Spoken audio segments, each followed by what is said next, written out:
कल मैंने राज शमानी का पॉडकास्ट सुना। गेस्ट थे उसमें जयंत मुंद्रा। 2 घंटे के पॉडकास्ट में उन्होंने बहुत सारी प्रॉब्लम के बारे में डिस्कस किया कि रुपये क्यों गिर रहा है, गोल्ड क्यों महंगा हो रहा है, मैन्युफैक्चरिंग डिप कर रही है। लेकिन एंड में पॉडकास्ट में मेरा सिर्फ एक ही क्वेश्चन था, एक छोटा रिटेल इन्वेस्टर क्या करे, मैं क्या करूं, आप क्या करें, इंडिया में इन्वेस्ट करें या नहीं करें। तो आज इस वीडियो में मैं सीए राहुल जैन वही बात करूंगा। इन्हीं प्रॉब्लम्स को पिक करते हुए कुछ अपॉर्चुनिटीज निकालने की कोशिश करेंगे, जहां पे हम कुछ स्टॉक्स को आइडेंटिफाई करेंगे जिसको आप देख सकते हैं और अपना पोर्टफोलियो बना सकते हैं। तो स्टार्ट करते हैं, लेकिन उससे पहले चैनल को सब्सक्राइब करें, क्योंकि यहाँ पे हम सिर्फ प्रॉब्लम से बात नहीं करते हैं, प्रॉब्लम से अपॉर्चुनिटीज निकालते हैं और अपने पोर्टफोलियो को बनाने की कोशिश करते हैं। एक छोटी सी कोशिश मेरी तरफ से आप लोगों के लिए, जो मैं भी फॉलो करता हूँ, सिर्फ ज्ञान नहीं। तो आइए स्टार्ट करते हैं। पॉडकास्ट में कुछ बातों पे फोकस किया गया कि रुपी जो है 95-96 तक पहुंच गया, 2 सालों में 14% गिर गया है। गोल्ड महंगा होता जा रहा है। इनफैक्ट गवर्नमेंट ने बोल दिया कि अब गोल्ड आप खरीदे मत, क्योंकि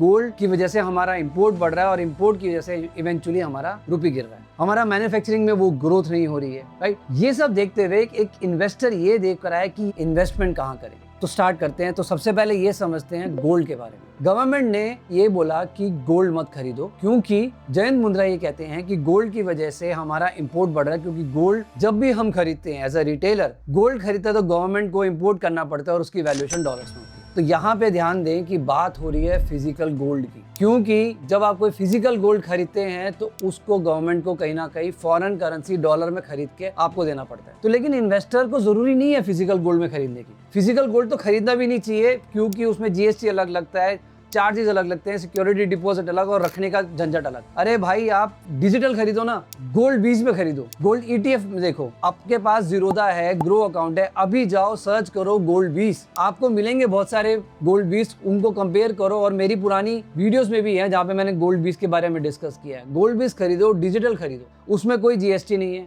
सेव करने का भी इशू नहीं है। तो गोल्ड तो आपको खरीदना ही है अपने पोर्टफोलियो में, बिकॉज हेज के साथ साथ अब वो एक वेल्थ की तरफ भी बनता जा रहा है। जहां 5% एलोकेशन है, उसको अब 10% एलोकेट कर दो। तो गोल्ड आपके पोर्टफोलियो में होना चाहिए, डिजिटल गोल्ड। और ये भी देखो कि एनएससी ने इवेंचुअली ईजीआर भी शुरू कर दिया है, जहां पे पूरी बैकिंग है फिजिकल गोल्ड के साथ। तो गवर्नमेंट खुद कह रही है कि फिजिकल गोल्ड मत खरीदो, डिजिटल गोल्ड खरीदो, चाहे वो गोल्ड बीज खरीदो या इलेक्ट्रॉनिक गोल्ड रिसीट्स ईजीआर खरीद लो। तो गवर्नमेंट का फंडा ये कि फिजिकल गोल्ड मत लो, डिजिटल गोल्ड ले लो, उससे हमारे इंपोर्ट कम हो जाएंगे। लेकिन गवर्नमेंट ये नहीं कह रही कि गोल्ड में इन्वेस्टमेंट मत करो, इन्वेस्टमेंट करो, अपने पोर्टफोलियो में रखो। अब बात करते हैं स्टॉक की। गोल्ड की इस अनाउंसमेंट के बाद कि मत खरीदो, जो एनबीएफसी गोल्ड लोन वाली कंपनीज है उनको फायदा हुआ है, क्योंकि वो डोमेस्टिक फिजिकल गोल्ड खरीदते हैं, उससे गोल्ड का थोड़ा सा प्राइस बढ़ा है, तो उनसे रिलेटेड कोलेटरल में जो लोन है वैल्यू बढ़ गई है उनकी। तो आप मन्नापुरम फाइनेंस वाली एंटिटी को देखें, उसका Q4 का जो इनकम है वो 65% ग्रो किया है। और जिस दिन ये अनाउंसमेंट आई थी उसके नेक्स्ट 2 डेज में उसके स्टॉक ने जंप किया था। बट अगर आपको स्टॉक भी रखना है तो मन्नापुरम फाइनेंस को आप दे सकते हैं, या और कोई भी एनबीएफसी गोल्ड लोन वाले स्टॉक्स देख सकते हैं। बट मैं सजेस्ट करूंगा गोल्ड ईटीएफ लो, अच्छी तरीके से इन्वेस्टमेंट है, मैं खुद उसमें बाय करता हूँ। गोल्ड बीज लो, सॉर्टेड रहोगे। अब बात करते हैं सेकंड इशू की, जहाँ पे ये बात करी गई है पॉडकास्ट में जयंत ने कि मैन्युफैक्चरिंग का बड़ा इशू है, मैन्युफैक्चरिंग में हम डिप कर रहे हैं, हम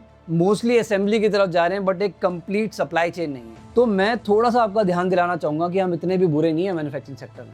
ठीक है, हम चाइना +1 पॉलिसी को अच्छे से नहीं कर पाए, समझ सकते हैं मेक इन इंडिया की पॉलिसी को हम अच्छे से डिलीवर नहीं कर पा रहे, बट फिर भी कुछ ऐसी अच्छी मैन्युफैक्चरिंग एंटिटीज हैं जिसको हम फोकस कर सकते हैं अपने पोर्टफोलियो के लिए। अब भाई, मैन्युफैक्चरिंग की प्रॉब्लम मैक्रो लेवल पे गवर्नमेंट को सॉल्व करनी है, मेरे को अपने पोर्टफोलियो से मतलब है। तो मैन्युफैक्चरिंग सेक्टर्स के मैं आपको 2 स्टॉक्स देखता हूँ। एक है डिक्सन टेक्नोलॉजी। डिक्सन एक फुल फ्लेज मैन्युफैक्चरिंग इकोसिस्टम है इलेक्ट्रॉनिक्स मैन्युफैक्चरिंग में, यहाँ तक कि वो गवर्नमेंट की पीएलआई इंसेंटिव स्कीम का भी प्राइमरी बेनिफिट है। और वो क्या मैन्युफैक्चर करता है? Electronic manufacturing, specifically phones, mobile, AC, TV, यहाँ तक कि वो एप्पल का पूरा इकोसिस्टम मैनेज कर रहा है। तो डिक्सन को आप फोकस क्यों नहीं कर रहे हो? इनफैक्ट लास्ट ईयर में थोड़ा डिप आया है उसमें, I think it's a right opportunity जहाँ पे आप डिक्सन पे फोकस कर सकते हैं। और ये भी सुनने में आ रहा है कि जो पीएलआई स्कीम 1.0 थी या पीएलआई 2 2.0 में फिर से उनको कुछ ना कुछ बेनिफिट्स मिलेगा। तो डिक्सन को आप देखें। इसी तरीके से एक और एंटिटी है काइनेस टेक्नोलॉजी। जिस तरीके से डिक्सन इलेक्ट्रॉनिक्स मैन्युफैक्चरिंग में है, उसी तरीके से ही काइनेस जो है वो मैन्युफैक्चरिंग करता है एरोस्पेस, इलेक्ट्रॉनिक्स, डिफेंस में। और काइनेस भी पूरा सेमीकंडक्टर से रिलेटेड भी कर रहा है। मैंने एक अपनी वीडियो भी बनाई थी जिसमें स्पेसिफिक काइनेस के बारे में मैंने बात करी थी। तो अगर मैन्युफैक्चरिंग सेक्टर पे हम इतना ग्रोथ नहीं देख रहे, बट कुछ ऐसी एंटिटीज हैं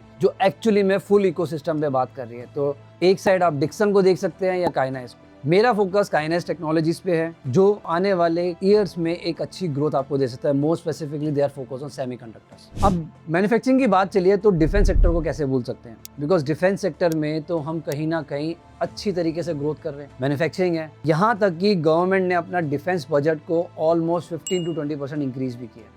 अब डिफेंस के दो स्टॉक्स हैं, HAL एंड BEL। दोनों अपने आप में मास्टर्स है। HAL तो ऑब्वियसली नंबर 1 है, बट भारत इलेक्ट्रॉनिक्स BEL एक एमिनेंट प्लेयर है, एमर्जेंट प्लेयर है इन डिफेंस मैन्युफैक्चरिंग। मेरी खुद की पर्सनल इन्वेस्टमेंट है BEL में, क्योंकि मुझे डिफेंस में एक एक्सपोजर चाहिए था। और यहाँ तक ऑपरेशन सिंदूर होने के बाद लास्ट ईयर से डिफेंस का जो इंडेक्स है वो एक सब्सटेंशियल इंक्रीज किया, अराउंड 30 to 40%। तो डिफेंस स्टॉक्स को आप अपने पोर्टफोलियो में रखो ना, मैन्युफैक्चरिंग भी है और डिफेंस भी है। लास्ट बात करते हैं फार्मा सेक्टर की। नाउ फार्मा सेक्टर में क्यों कह रहा हूँ, IT सेक्टर भी कह सकता हूँ। रूपी डेप्रिशिएट होने से देखो IT सेक्टर पे नुकसान तो हुआ है, लेकिन फार्मा सेक्टर को कहीं ना कहीं फायदा ही हुआ है रूपी डेप्रिशिएट होने से, क्योंकि फार्मा सेक्टर मोस्टली US को ही एक्सपोर्ट करता है, तो डॉलर में कमाई है, राइट। तो अगर रूपी की डेप्रिशिएशन को मैनेज करना है तो कोई ऐसे स्टॉक देखो जिसका डॉलर में रेवेन्यू हो। तो सन फार्मा को आप फोकस कर सकते हैं। मोस्टली 50 to 60% उनका रेवेन्यू USD डॉलर में। अब मेरे पोर्टफोलियो की बात करें तो मैंने सन फार्मा रखा हुआ है। तो अगर आप देखो नेट मैंने समराइज क्या करा, गोल्ड ETF, गोल्ड 20 जो मेरे पोर्टफोलियो में है,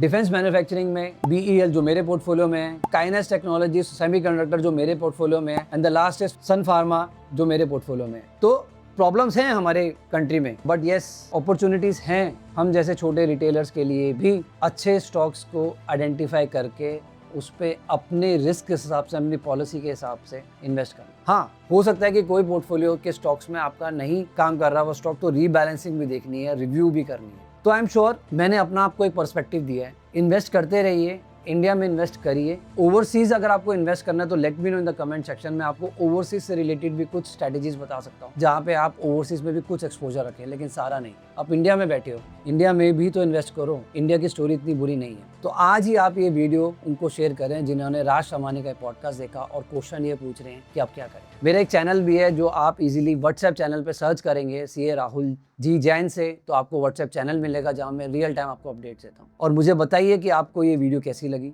अपने कमेंट शेयर करें, क्योंकि मैं हर एक कमेंट का रिवर्ट करता हूँ और डिस्कस करता हूँ। मेरा इंटेंट यही है कि मैं आपको कुछ नॉलेज शेयर करूँ, कुछ इंसाइट्स बताऊँ, ताकि आप अपना पोर्टफोलियो बिल्डअप कर सकें। कोई स्टॉक टिप्स नहीं है, कोई रिकमेंडेशंस नहीं है, बट मेरे खुद के इंसाइट्स है। तो आई होप आपको ये हेल्पफुल होगी video. So this is CA Rahul Jain signing off.